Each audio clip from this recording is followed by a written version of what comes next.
नमस्कार बंधुरा welcome back to my another blog आबार एक नतून ब्लगे सबाइके स्वागतम जानाच्छि।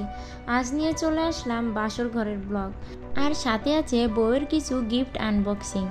और ये बासर रातेर ये अद्भुत नियमगुलो देखले ना आपनाराও অবাক হবেন। আমি তো এই ফার্স্ট টাইম দেখছি, কারণ আমার বিয়ে তো তেমনভাবে হয়নি, তাই এত নিয়মও আমার পালন করা লাগেনি। আর এখানে দেখুন এই খাটের উপর নাকি ধান বিছাতে হবে, আর আমরা একটা পলিথিনের উপরে ধান দিয়ে আরেকটা পলিথিন দিয়ে ঢেকে রাখলাম। ঢাকার পর বেড কভার দিয়ে ঢেকে দিলাম। আর এর উপরে বর বউয়ের রাত্রিবেলায় ঘুমানো লাগবে। আর এই ধান নাকি বউ যদি লক্ষ্মী হয় তাহলে নাকি উঁচু হয়ে উঠবে, আর বউ যদি লক্ষ্মী না হয় তাহলে ধান নিচের দিকে চলে যাবে। আর এই অদ্ভুত নিয়ম আমার মনে একটুও সায় দেয়নি, কারণ এভাবে কি আর লক্ষ্মী অলক্ষ্মী বিচার করা যায়? আপনারাই বলবেন কমেন্ট করে।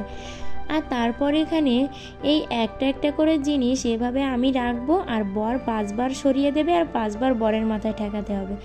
আর বউয়ের ক্ষেত্রে ওরকম সেম আমি 3টে জিনিস রাখবো, আর বউ সরাবে আর সেগুলো ওদের মাথায় শুইয়ে দিতে হবে।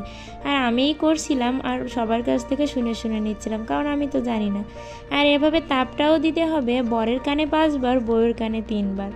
তারপর দেখুন এখানে এই যে আড়িগুলো আছে, এই আড়িগুলো বউ খুলে রাখবে আর বর এগুলোকে ঢেকে দেবে। ঢেকে 5টাই ঢেকে দিল। ঢেকে দেওয়ার পরে এখানে বরের ধুতি দিয়ে বর ডান হাত দিয়ে এটা ঢেকে রাখবে, আর বউ সেটা বাম হাত দিয়ে উঁচু করে দেবে। বাম হাত দিয়ে উঁচু করার পর বউ আবার ওই ঢাকনাগুলো খুলে দেবে। এভাবে বর করবে 5 বার। আর বরের এই 5 বার হয়ে যাওয়ার পরই বউও সেম একই কাজ করবে। আর এবার বর ঢাকনাগুলো খুলে দেবে আর বউ ঢাকনাগুলো উঠিয়ে দেবে, দিয়ে বউও কাপড় দিয়ে ঢেকে দেবে আর বর সেটা উঠাবে। এভাবে তো নিয়মকানুন শেষ হয়ে গেল। তারপর এখানে বউ নিজেই নিজের কিছু গিফট আনবক্সিং করছিল।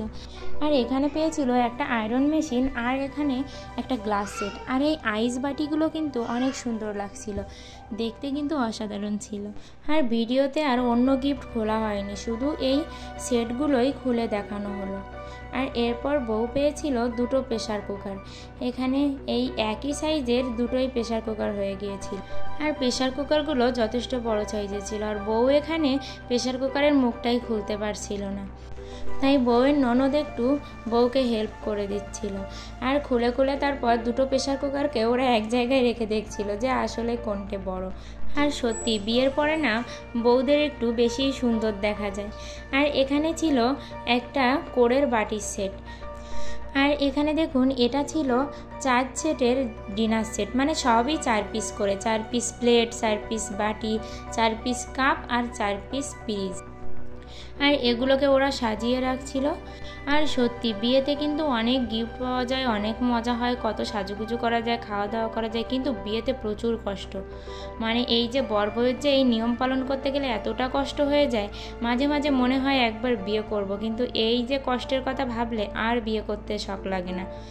আর এখানে দেখুন একটা বড় ব্লেন্ডার পেয়েছিল, আর ব্লেন্ডারটা কিন্তু অনেক ভালোই। আর যেহেতু স্টিল বডির ব্লেন্ডার ছিল, আর স্টিল বডির ব্লেন্ডার তো সবসময়ই ভালো হয়, আপনারাও জানেন।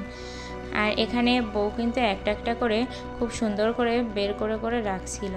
আর সত্যি এই শাড়ি কাপড়ের থেকে না এই গিফটগুলোই কিন্তু আমার মতে বেশিই কাজে লাগে, কারণ এগুলো বউ কিন্তু খুব সুন্দর ব্যবহার করতে পারবে। আর এই যে দেখুন ব্লেন্ডারের সেটটা অনেক সুন্দরই ছিল। আর এই যে বউর তো সব গিফটগুলো দেখানো হয়ে গেছে, আর এখানে বউ সাজিয়ে রাখছিল। তাহলে আজকের ভিডিওটা এ পর্যন্তই। ভালো লাগলে অবশ্যই লাইক কমেন্ট করে জানাবেন। আজকের মতো সবাইকে টাটা।